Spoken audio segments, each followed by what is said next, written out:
Well, Brandon, let's move on into our next topic. And this one, Brandon, actually a topic suggested to us. It was in the comment section of my Browns video where Train Holland said, could you guys break down the Florida Gators coaching opening and who would be good hires and why? And also Rex Smith replied to that comment and said, good topic idea or great topic idea.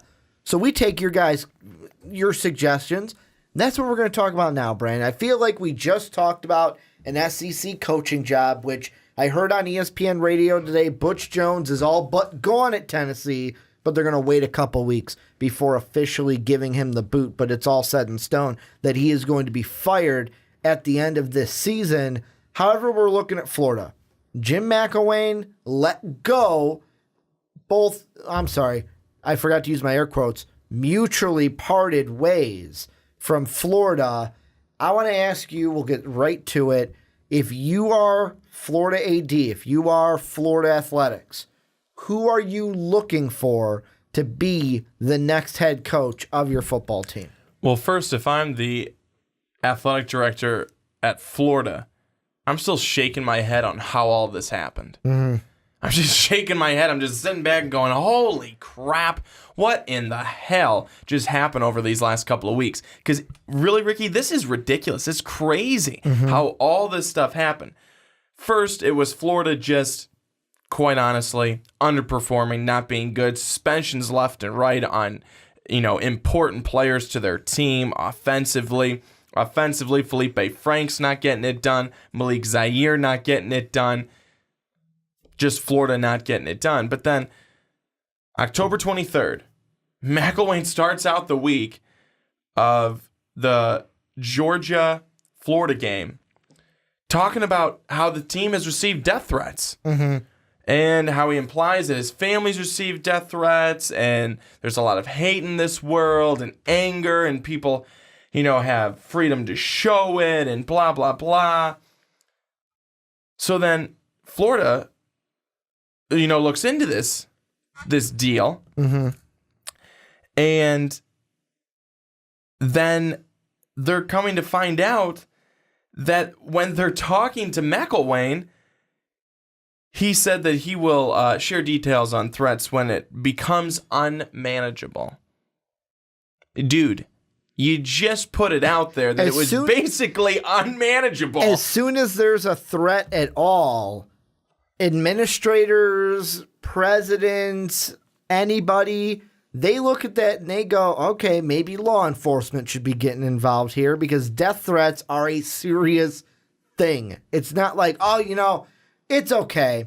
It's okay. I received a death threat or two, but it's okay. I got it. I can handle it. It's none of your worry. I don't even know why he said it, Brandon. It makes no sense. I mean, truly, it makes not a bit of damn sense. Mm-hmm. But then it just continues on, and I think, they're talking about reasons for being able to fire him, for cause or contractual breach that goes beyond unsatisfactory on-field performance. Mm-hmm. The Florida brass, possibly looking into the Link death threat fiasco, everything like that.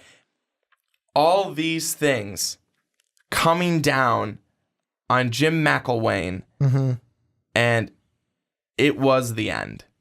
It was the end, and it ends up, going after that game against Georgia. They part ways, and I'm seeing that he may only be getting $4 million of the $12.9 million because of the way that he disclosed death threats and agents' ties to other candidates. Mm-hmm. So Jim McElwain shot himself in the foot, and now you look for new coaching candidates. And Ricky, getting back to your original question, I just wanted to say how I just thought the entire thing with Florida coming into this season.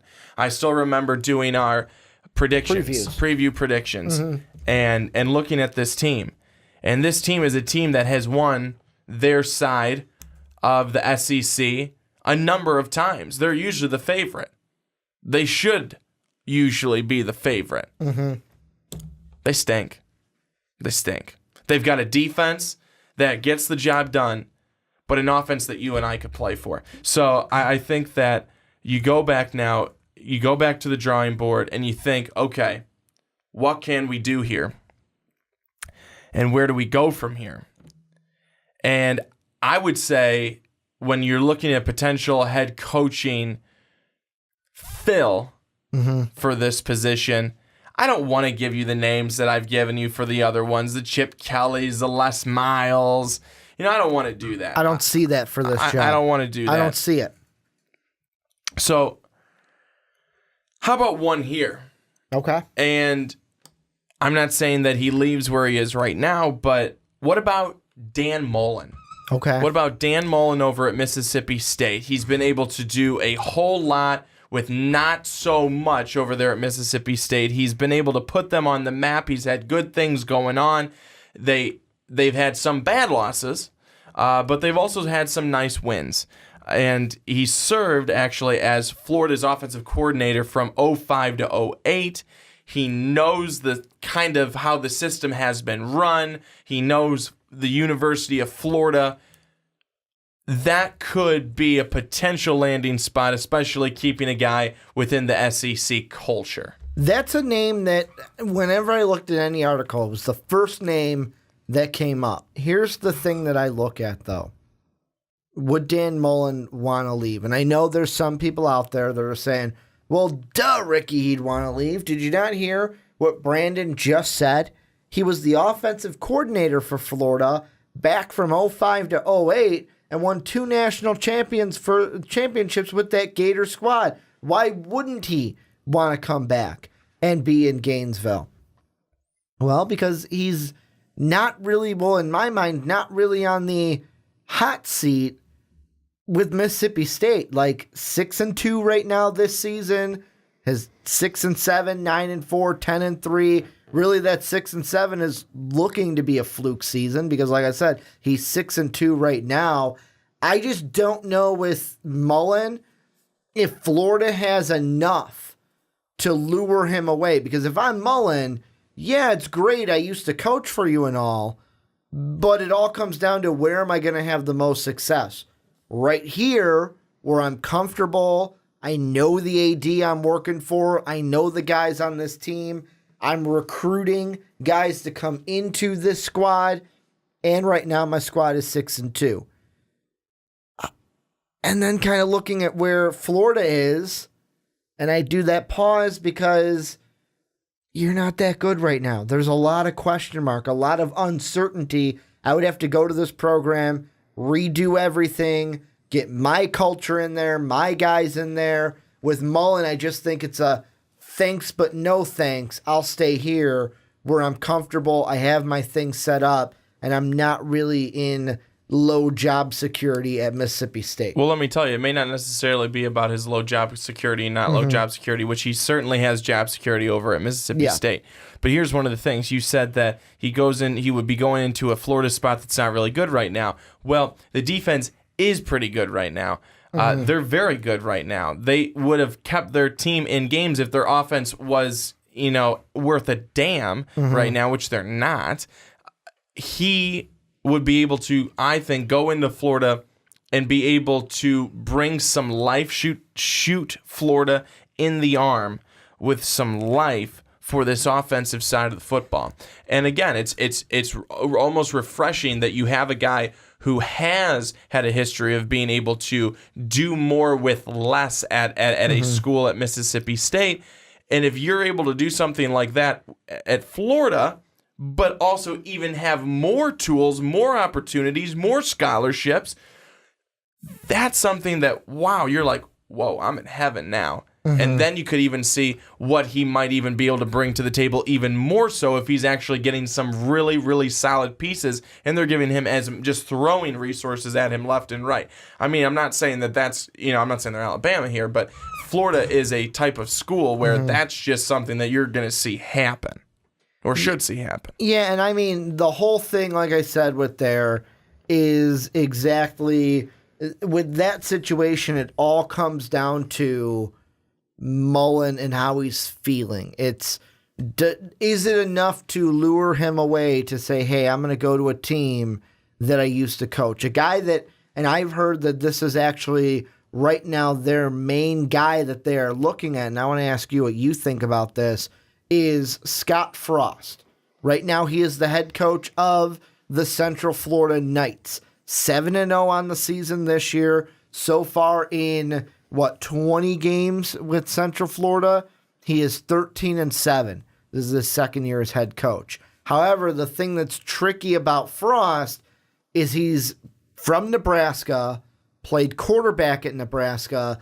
There's a lot of people that feel like, you know what, Nebraska, kick away Riley, let's get a new head coach, that Frost is going to be the guy that they go for and try to reel into Nebraska, try to pull in that, hey, we're your alma mater, you're from Nebraska. However, all the pundits on radio, ESPN, Fox, everywhere is like, you'd be stupid to pass up an SEC job for a Big Ten job.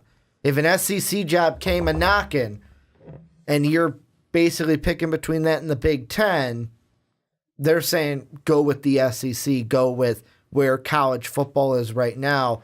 What would you think? Because right now, this Central Florida team, they are the highest scoring offense in all of college football at 51 points per game. My question on that one is not even necessarily my question. My comment is sometimes just because the SEC job may seem and look like the better job, are you the better fit as the head coach? Do you feel like you would be a good fit there? You know, or are you a better fit to go back and play at the place where you feel like you're going to be the most comfortable, going to Nebraska? I would feel... I'm just saying, Yeah. not saying that he's going, but I'm just saying, if that could be something right there. I don't necessarily know about that SEC. I'm sorry, but the SEC takes a special kind of person to be able to coach over there. Just does. It just does. Look at Kevin Sumlin. I'm going to use him as the example because he's really the one that's been on the hot seat. Look at a coach like Butch Jones coming over from Cincinnati, and I want to say they were in the Big East at the time he came over. Yeah. But it takes that, like you said, that Nick Saban, that Urban Meyer, that I'm going to say even James Franklin type of coach, although he really got his success bringing that style to Penn State. It does though, because if you think you're going to go over to the SEC and just be good and win 8 games, you might as well not go, because they have a culture, they have a way of doing things, they have a way of fans expect that if you, and especially when we're talking about Florida, you're going to come in, you're going to win. You're going to win this year, you're going to win next year, you're going to win the year after that. You're going to compete against Alabama. You're going to potentially beat Alabama. Those are the things that they expect. This is not a piddly job. You come in and you go, oh, if I won 8 games, that was pretty successful in my first year. No, if you won 9, you might still get bashed. You know what I'm saying? I'm not trying to put down other schools, other programs that would be happy with that in year 1, that would be happy with that in the season. But the SEC is, I think, if we're being very honest, is the king supreme of college football right now. Is it jump-started by Alabama? Is it because Alabama is up here and it's like, shit, we got to catch them? Absolutely. If it wasn't Alabama, though, it'd be somebody else. Georgia. Look at Georgia. Hey, we're going to take Kirby Smart. That first year, now in year number 2, boom. Number 1 in the college football playoff rankings the first time we get them. But I think at the same time, if you want to, let's go to who you suck off most of the time, and that's the Big Ten. So let's go over there and talk about them. I think that Harbaugh was really good for them because that made, okay, well, Harbaugh's in here. He's doing some great things. We need to up our coaching game. We need to go for that level of coach. So that's great for college football. But we then just haven't seen that other coach be able to take a team to the level where Saban has taken Alabama. Not yet. I'm going to take your Big Ten analogy, agree with you, but disagree with you on the name. I would take Harbaugh, put Urban Meyer in. Since he was the first one to come in, then you had Penn State, James Franklin, then Michigan firing Brady Hoke to bring in Jim Harbaugh. You're right, but I guess also, too... But I'm agreeing with the point. Urban Meyer comes in, Harbaugh comes in, but then they see Harbaugh, they're like, okay, now we really got to go. He's a former NFL guy, success there. Let's go. We've got to get good, solid guys. And the thing that Harbaugh did that was good that kind of shook things up, remember the whole satellite camp thing? Yes. The whole, I'm going to come in here, and he was even pissing Nick Saban off. Nick Saban's like, get the fuck out of my territory, man. Because, in college football, it's like, I have this territory, you have this one. And Jim Harbaugh said, I don't fucking care. I'll go into Texas. I'll go into the Southeast, and I will bring these guys to Michigan to put the best football team on the field. The thing that I like about Scott Frost, because I know I mentioned highest scoring offense in college football. How does that translate from school to school, though? Here's the thing I like. And the reason why he's the highest scoring offense, you want to know who he was a predecessor under and who's on his coaching tree? Chip Kelly. That's where his offense comes from, right there. He was also under Mark Helfrich. Also, he was under Chip Kelly, under Mark Helfrich. Boom, that's how you get that highest scoring offense. But the thing I like about Frost with Florida is he's at Central Florida now. He knows the recruiting game in the state of Florida already. And then he just moving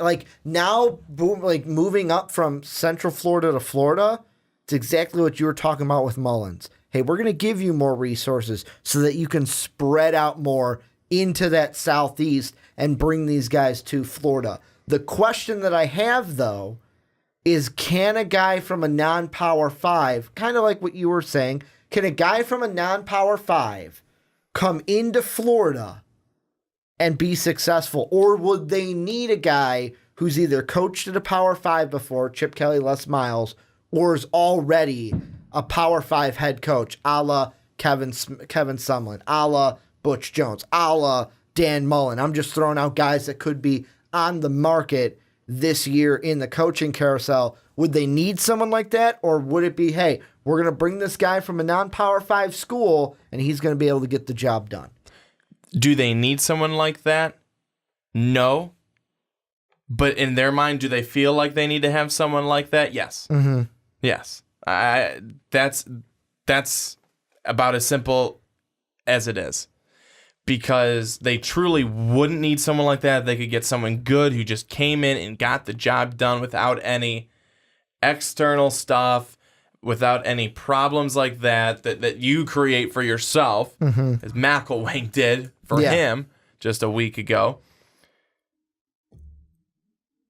But that's just not this style. I feel like so many times that they want to, and we want to see it. Go get the big fish. Make a splash. Make a splash, because you're trying to make a splash for your chancellor, for your president, for your board of directors, for your fans, for all these people. You're trying to make a splash to bring the energy up, to get us back on track. We're going to win next year. Here we go. Hear us roar. That's how it is. But could they go for the guy who hasn't had the Power 5 experience? Sure. But I just don't know if that'll work. And the thing that I'm looking at is the list of head coaches from Florida since really, I'm going to say 2005. So you had Urban Meyer from 2005 to 2010. Since Urban Meyer left, you've had Will Muschamp for 4 years, or 3 years, gets fired. Then DJ Durkin, who's currently with Maryland, was the head coach for 2 games that season, went 1-1. Then you have McElwain from 15 now to 17, and now we'll have Randy Shannon for the rest of this year. You have 2 coaches that since 2010, Florida football, to me, has not been as strong as it should be. No. Back when I was in high school, Florida was one. I mean, obviously, you had Tim Tebow on that team, so that kind of helped. But you had Urban Meyer. Yeah, that too. But they were one of the most popular teams in college football. Yeah. And they were a team that was going for national champions. You need that. And the one coach, I'm not saying you bring him in and it's boom, national champion right away. There's one guy that I would hate for them to lure away, but this would be my number one target. And that's Justin Fuente from Virginia Tech. Had success with Memphis, comes to Virginia Tech. First season, 10-4, goes to the ACC title game, loses to a tough Clemson team. Could have probably beat them in that game. And then so far this year, 7-1, your only loss in 2 seasons, or your only loss this year is to that Clemson team. He's a guy that since coming into Virginia Tech, and he had to fill big shoes at Virginia Tech, all he's done is win 17-5 in his first 2 seasons so far. He's a guy I look at and I go, you know what? With what he was able to do with Virginia Tech, bring him to Florida, bring him into this, and let him build that culture at Florida and maybe put the Gators back on the map. So my final guy who I think could be someone who they go after and a guy who just has that next big thing about him. Mm-hmm. How about Matt Campbell, Iowa State? I thought about him. The only reason I took him off my list is kind of similar to Fuente. I don't think Fuente is serious, though. That's why it's kind of in the same vein. I just didn't think Matt Campbell because it's like, you know what? I'm doing a good thing here with Iowa State. These guys, I got them playing together. I believe he's in his second year. Remember when we thought Iowa that about State? Tom Herman? I know exactly. I know what you're thinking. Like, just because you're in that second year doesn't mean you're not going to leave. But with Matt Campbell, I was a little bit more gun-shy to say he would leave more so than like a Justin Fuente from Virginia Tech. I'm going to throw one name out to you, though, and this is a guy that is from a small school. Got a big win over an SEC team this year. Neal Brown, head coach of Troy. Ever since that first year, 4-8 with Troy, but ever since 10-3, 6-2 this year, could be a possibility. Would you go after? Would you even interview a Neal Brown? No. Not at all? No. Not at all. No, the only reason that you're saying something so silly like that they beat is LSU. because they beat LSU. So you can just scratch that name right off and we can move on. I mean, hey, Troy does play tough. They do play opponents tough. No. They play opponents tough. Move along. Okay, this is where you guys come in. Let us know who you guys would have. I'm putting you in the shoes of the AD of Florida. Congratulations. Who would you hire? Who would you be your number one candidate? And who would be other guys that you interview and why? Who would you want to see Florida fans as your next head coach? Let us know down below in the comment section.